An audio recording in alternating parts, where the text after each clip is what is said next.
یہ تحفہ درود و سلام ہم بھیجتے ہیں حضور اکرم صلی اللہ علیہ وسلم کے روضہ اقدس پر، دور سے بھیجتے ہیں، قریب جا کر بھی پڑھتے ہیں، پیش کرتے ہیں۔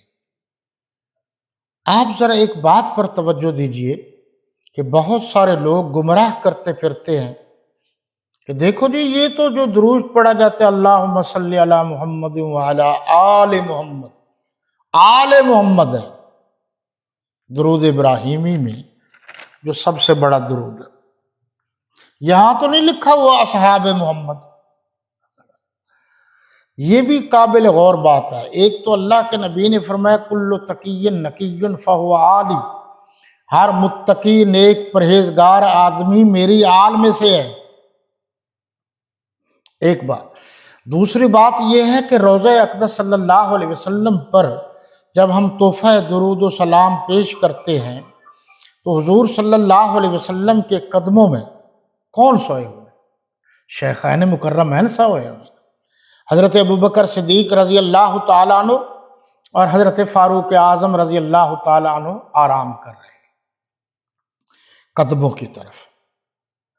کتنے نصیبے والے ہیں وہ لوگ جن کو اس دنیا سے جانے کے بعد بھی اللہ کے نبی کے قدموں میں استراحت کا موقع ملا۔ جب آپ ان پر ہم درود بھیجتے ہیں جو ان کے ساتھ سوئے ہوئے ہیں تو ان پر نہیں جاتا، بھی پہلے اللہ کے نبی پر، پھر ان کے شیخان مکرمین پر، پھر باقیوں پر جائے، ایک بات۔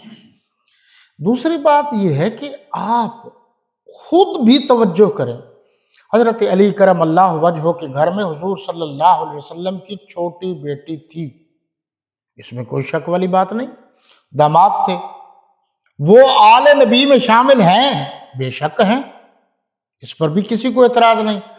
تو حضرت صدیق اکبر رضی اللہ عنہ نے تو اپنی بیٹی میرے نبی کو دی ہے، وہ آل نبی میں شامل نہیں ہے، جس نے لی ہے وہ آل نبی میں شامل ہے، آل محمد میں شامل ہے، اور جس نے اپنی بیٹی دی ہے وہ آل محمد میں شامل نہیں ہے۔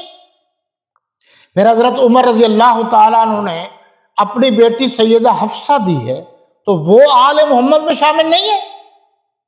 پھر حضرت امیر معاویہ کی ہمشیرہ ہے، حضرت ابو سفیان کی بیٹی ہے ام حبیبہ رملہ، وہ حضور کے گھر میں ہے تو وہ آل محمد میں شامل نہیں ہے۔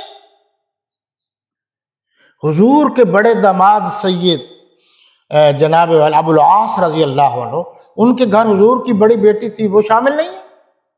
حضرت عثمان غنی رضی اللہ عنہ کے گھر میں حضور صلی اللہ علیہ وسلم کی 2 بیٹیاں تھیں تو وہ شامل نہیں ہیں۔ اس لیے ان باتوں پر بھی آپ غور کیا جائے۔